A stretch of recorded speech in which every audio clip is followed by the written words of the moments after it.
भरतपुर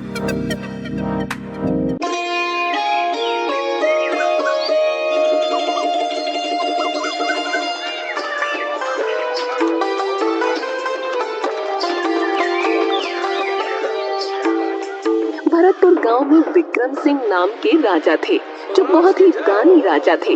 लेकिन उनकी बस एक शर्त थी, वो किसी को भी दान देने से पहले उससे एक सवाल पूछते। अगर कोई उनके सवाल का जवाब दे दे तो राजा उसे मुंह मांगी कीमत देते, लेकिन अगर कोई जवाब न दे पाया तो राजा उसे दान देने से इनकार कर देते। एक दिन राजा विक्रम सिंह के दरबार में एक राही आता है। महाराज, मैं एक यात्री हूँ और काफी दूर से आया हूँ। बस मुझे एक रात गुजारने के लिए पास की धर्मशाला में रुकना है, लेकिन मेरे पैसे लुटेरों ने लूट लिए। तो क्या आप मुझे कुछ धन दे सकते हैं? अरे हाँ हाँ, क्यों नहीं भाई, बिल्कुल दे सकता हूँ, लेकिन मेरी एक शर्त है। तुम्हें मेरे एक सवाल का जवाब देना होगा। जी जी महाराज, पूछिए। तुमने कहा कि तुम एक यात्री हो, लेकिन यात्री तो सिर्फ दो हैं। अब बताओ कौन कौन? वो आदमी बहुत देर तक सोच में डूबा रहता है। महाराज, क्षमा कीजिए, लेकिन मुझे आपके सवाल का उत्तर नहीं आता। तो क्षमा कीजिए, मैं आपकी सहायता नहीं कर पाऊंगा, क्योंकि मेरा नियम है कि जो कोई मेरे प्रश्नों का उत्तर नहीं देता, मैं उसे दान नहीं देता। लेकिन महाराज, मेरे पास रुकने के लिए कोई स्थान नहीं है। परंतु जो मेरे प्रश्नों का उत्तर नहीं देता, मैं उसे दान नहीं देता। फिर आदमी चिंता के भाव से जाने लगता है। रुकिए, मैं आपको दान नहीं दे सकता, लेकिन आप मेरे महल में एक रात के लिए आश्रय ले सकते हैं। आदमी के चेहरे पर मुस्कान आ जाती है। महाराज की जय हो, महाराज की जय हो। लेकिन महाराज, आपने जो प्रश्न पूछा उसका उत्तर तो बता दीजिए।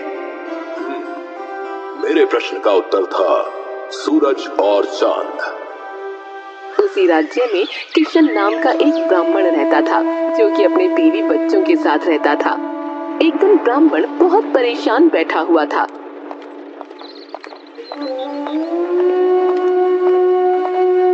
क्या हुआ जी, आप बहुत परेशान दिख रहे हो? क्या करूं भाग्यवान, हमारी बेटी के ब्याह की तिथि नजदीक है, लेकिन अभी तक पैसों का बंदोबस्त नहीं हुआ है। तो परेशान ना हो तो क्या करूं? इसमें परेशान होने वाली कौन सी बात है? हमारे राजा बहुत दानवीर हैं, आप उनसे जाकर कुछ मदद ले लीजिए। वो सब तो ठीक है सुलोचना, लेकिन तुम्हें महाराज की आदत के बारे में तो पता ही है। वो दान देने से पहले प्रश्न पूछते हैं, और अगर उसमें से कोई भी उत्तर गलत हुआ तो वो दान देने से इनकार कर देते हैं। वो तो मुझे पता है, लेकिन मुझे आप पर भी पूरा भरोसा है। आपने इतने वेद पुराण पढ़े हैं, मुझे नहीं लगता कि आप उनके सवालों का जवाब नहीं दे पाएंगे।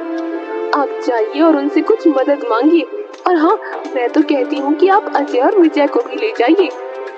बात तो तुम्हारी सही मालूम पड़ती है। ठीक है, मैं कल सुबह महाराज के पास मदद लेने हेतु जाऊंगा।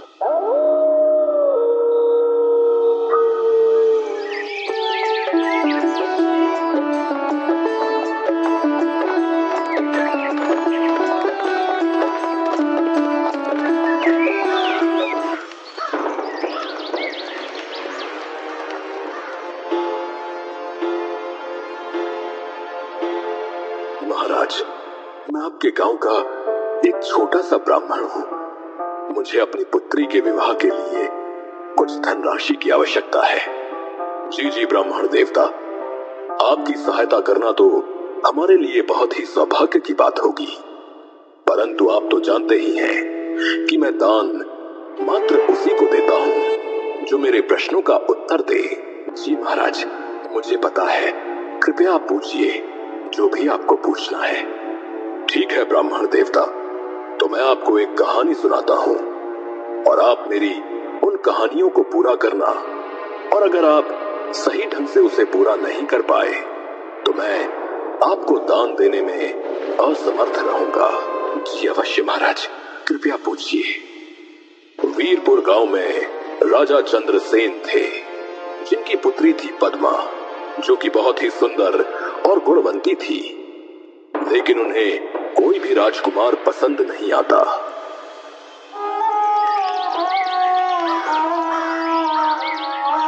एक दिन राजा अपने कक्ष में परेशान बैठे हुए थे। तभी रानी सुभद्रा वहां आ जाती है। महाराज, आप बहुत परेशान लग रहे हैं। महारानी, अब आप ही बताइए मैं क्या करूं। राजकुमारी को कोई भी लड़का पसंद नहीं आता। अब उनकी उम्र भी हो गई है। महाराज, आप इतने परेशान ना होइए। हमारी राजकुमारी बहुत समझदार है। उन्हें पता है कि उनके लिए क्या सही है और क्या गलत। लेकिन महारानी, उन्हें राजकुमार पसंद ही नहीं आता। अब मैं अपनी पसंद के किसी राजकुमार से उनका विवाह करवा दूंगा। नहीं नहीं महाराज, ऐसा गजब मत करना। जब हमारी राजकुमारी को कोई लड़का पसंद आ जाएगा तब वो खुद ही आपको शादी के बारे में कह देंगे। और अगर आपको उनकी ज्यादा ही फिक्र हो रही है तो आप खुद उनसे बात कर लेना। ठीक है महारानी जी, मैं कल ही राजकुमारी से बात करूंगा।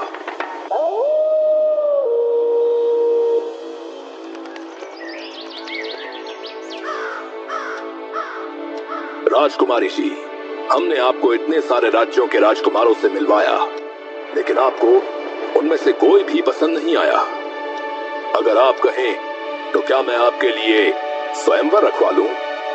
आपको जो भी राजकुमार पसंद आएगा आप उन्हें अपने वर के रूप में स्वीकार कर लेना।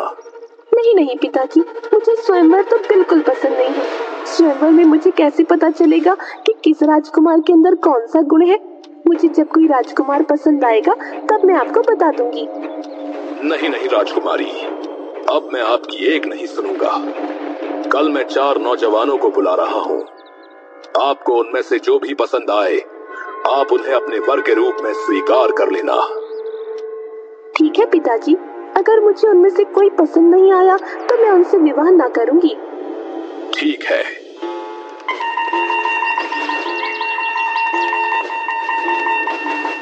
राजकुमारी, ये देखिए, ये हैं 4 राजकुमार। अच्छा, लेकिन इनमें ऐसी क्या विशेषताएं हैं जो मैं उनसे विवाह करने के लिए राजी हो जाऊं? बताइए कि आप में क्या विशेषताएं हैं। महाराज, मैं कपड़ा बेचकर जितना भी धन कमाता हूँ उसका एक हिस्सा मैं देवताओं को चढ़ाता हूँ।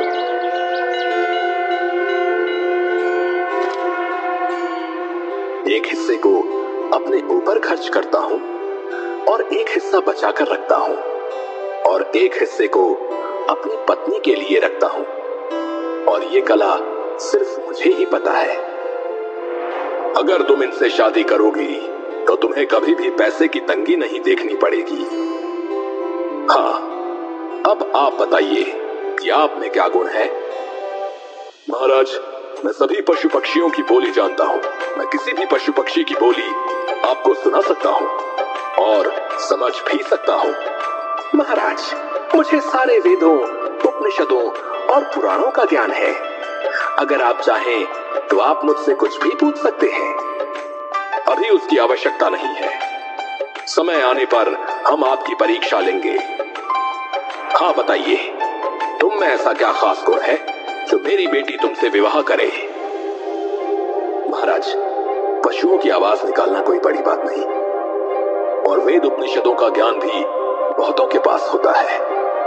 और पैसों को कैसे और कहां खर्च करना है ये भी बहुत सारे लोग जानते हैं। लेकिन जो मुझ में विशेषता है वो बहुत कम लोगों में देखने को मिलती है। मैं शब्द भेदी बाण चलाना जानता हूं और मेरा निशाना बिल्कुल सटीक लगता है। जहां से भी आवाज आती है मैं वहीं पर बाण चलाता हूं।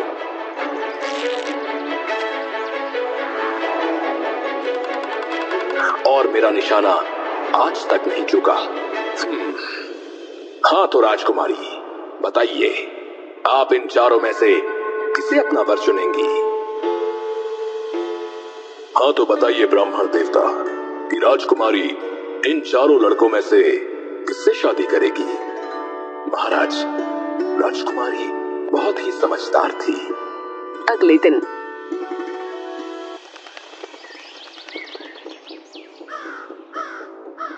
राजकुमारी, आपने कहा था कि आप आज बताएंगी कि आप इन 4 में से किसे अपना वर चुनेंगी? जी पिताजी, मैंने अपना वर चुन लिया है। पिताजी, जो पहले प्रतिद्वंद्वी है वो शिल्पी है, जो पशुओं की भाषा जानता है वो ज्ञानी है, जिन्हें पुराणों का ज्ञान है वह ब्राह्मण है, पर जो शब्दभेदी बाण चलाना जानते हैं वो एक क्षत्रिय है। तो एक क्षत्रांगिनी का विवाह भी क्षत्रिय से होना चाहिए। राजा अपनी पुत्री की बुद्धिमत्ता को देखकर बहुत खुश हो जाते हैं और उनका विवाह चौथे लड़के यानी जो क्षत्रिय था उनसे करवा देते हैं। वाह, अति उत्तम। ब्राह्मण देवता मान गए आपके ज्ञान को। हाँ तो अजय, अब तुम्हारी बारी। मानिकपुर गांव में रमन नाम का एक किसान अपनी बूढ़ी माँ के साथ रहता था। वो दिन भर खेती मजदूरी करके गुजारा करता था।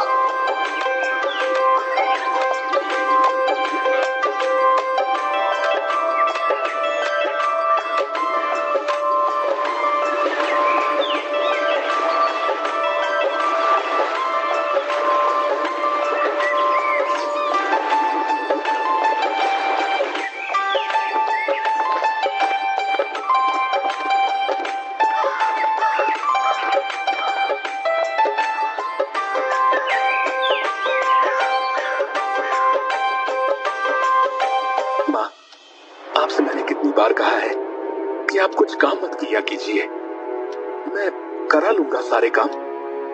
अरे बेटा, तू भी क्या क्या करेगा? घर संभालेगा या खेत संभालेगा? वैसे भी मैं तुझे कब से कह रही हूँ कि मुझे एक बहू ला दे, तो मैं आराम से बैठूंगी। अरे माँ, इतनी सी खेती में हमारा गुजारा होना ही इतना मुश्किल है, तो एक और का गुजारा कैसे होगा? तू तो हमेशा ही बहाने मारता रहता है। सही तो कह रहा हूँ। पर एक दिन रमन जब रात को घर आता है तो अपनी माँ को बिस्तर पर लेटे हुए देखकर हैरान हो जाता है। माँ, क्या हुआ माँ? आपका पूरा शरीर आग से तप रहा है। चलिए, मैं शीघ्रता से आपको वैद्य जी के पास ले चलता हूँ।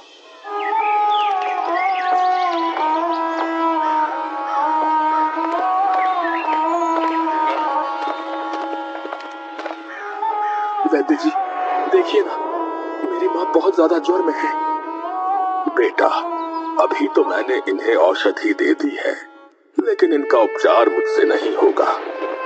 तुम एक काम करो, शहर जाकर किसी अच्छे से डॉक्टर को अपनी माँ को दिखाओ। ठीक है वैद्य जी, जैसा आप कहें मैं वैसा ही करूंगा।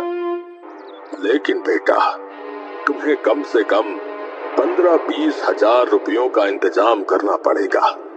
मैं अपनी माँ के लिए कुछ भी कर सकता हूँ। रमन उसकी माँ को घर ले आता है। माँ को शहर में अच्छे डॉक्टर को भी दिखाना है, लेकिन पैसों का क्या करूंगा? कहाँ से लाऊंगा इतने पैसे? बेटा, तुझे मेरी फिक्र करने की जरूरत नहीं है। अब मैं बूढ़ी हो चुकी हूँ, मेरी जितनी उम्र थी मैं जी चुकी हूँ। ऐसा मत बोलो माँ, मैं अभी सेठ दयाराम से कुछ पैसे उधार लेकर आता हूँ, उन्हें बाद में चुका दूंगा। वैसे भी वो पिताजी के बहुत अच्छे मित्र थे, हो ना हो वो हमारी सहायता अवश्य करेंगे।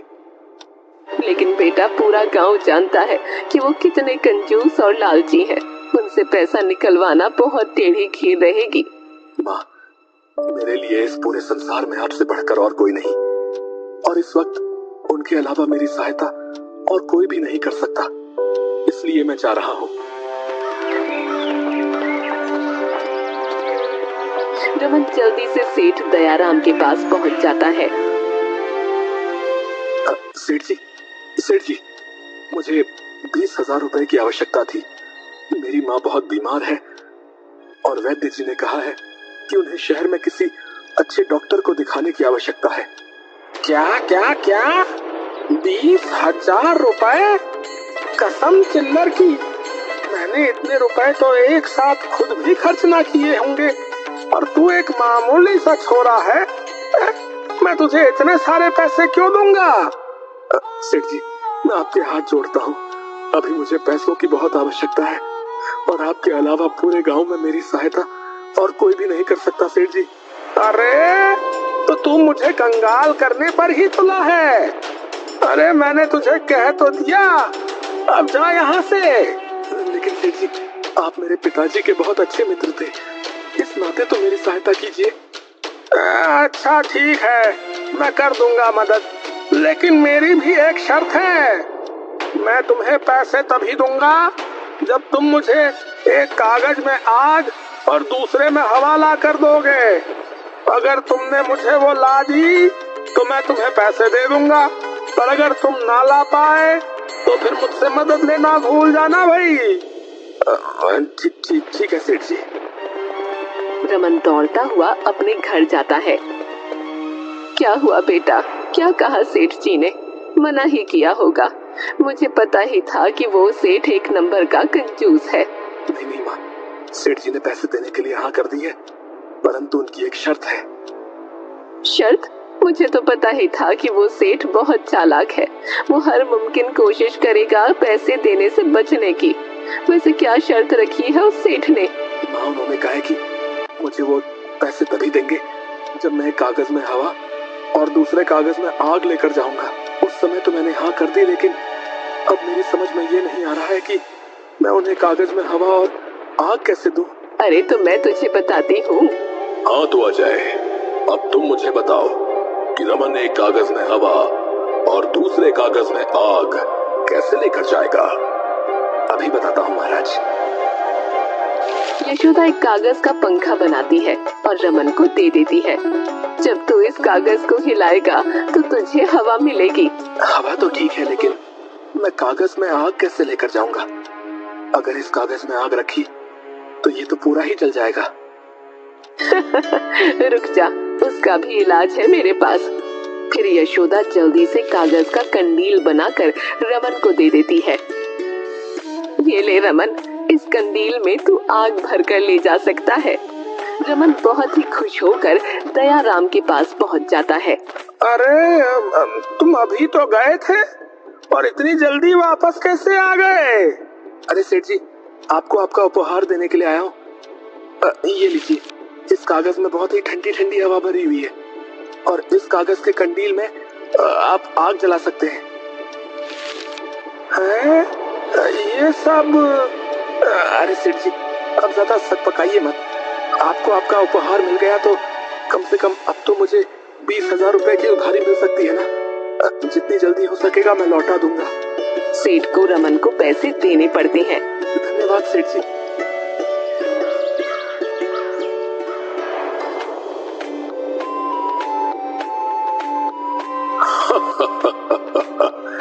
वाह अजय वाह, मैं तुम्हारे उत्तर से बहुत प्रसन्न हूँ। तो अब विजय, तुम्हारी बारी। जी महाराज, पूछिए, आपको मुझसे क्या पूछना है?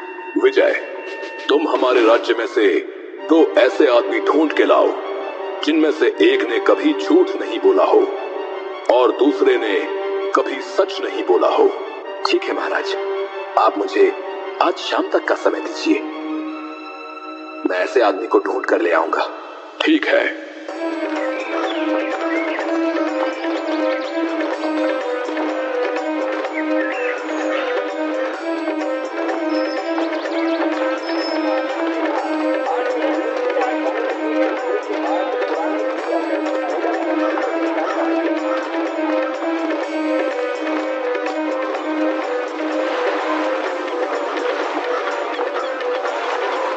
विजय एक आदमी को अपने साथ लेकर आता है।